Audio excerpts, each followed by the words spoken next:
Haha, people, what's going on? BPhife here, back at you with another video.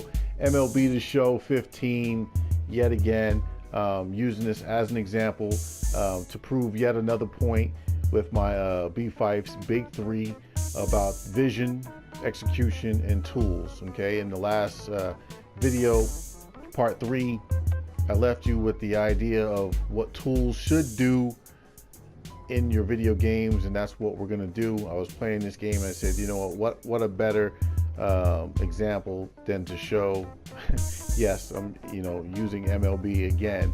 It's kind of a benchmark of what should be a standard in these video games here. So let's go ahead and get started here. This is actually my second take.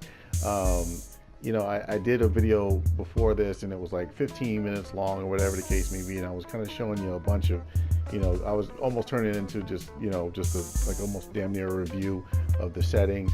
I'm going to save that video for my other channel, the OP Sports channel, so feel free to see it through its entirety that way. I'm going to try to be a little bit more direct and to the point with this particular video. So let's go ahead and get started here.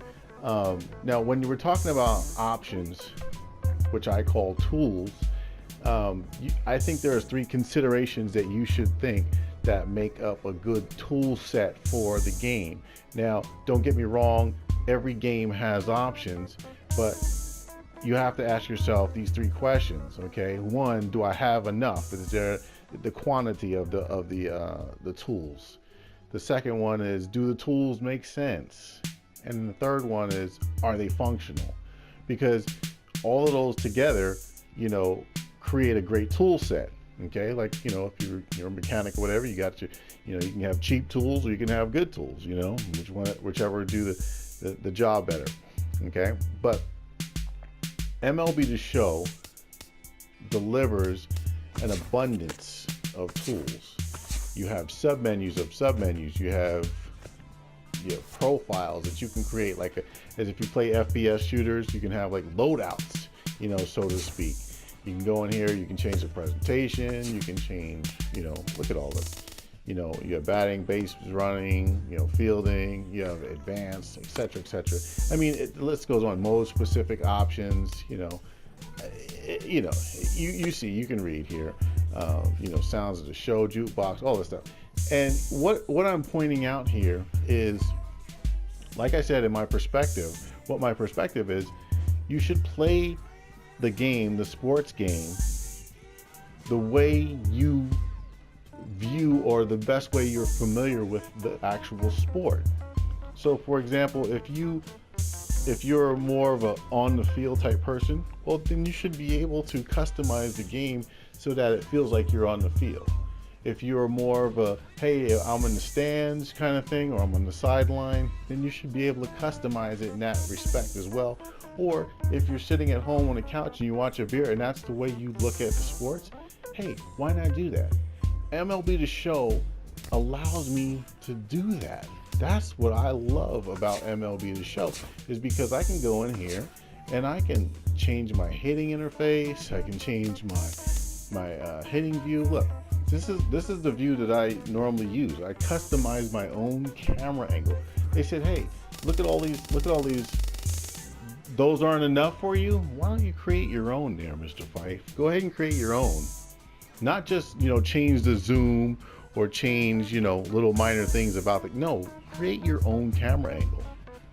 And that's what I'm talking about. When you have a great tool set and you have a developer that gives you all those options. Now, most developers will take those options away from you because, again, you're catering to the audience. They're like, oh, wait a minute, you know what? This might be a little too overwhelming. And really, they're talking about the casual gamers that would complain about it. Oh, there's too many options. I don't know. And so what they're going to do is they're going to try to mitigate a lot of those complaints by just taking it away from you. But a sim head or a realist is saying, hey, we need this stuff. This is reality, so that's one of the things I wanted to point out to you real quick. Again, if you want to see this video through its entirety, I kind of maybe go a little more into depth.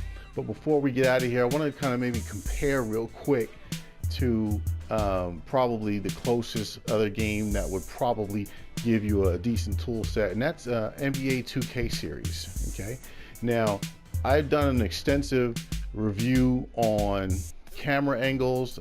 I'll put the playlist down there. I say extensive. I made like I made like 6 or 7 videos almost on talking about all the camera angles and pros and cons, whether they're functional or not, etc., etc.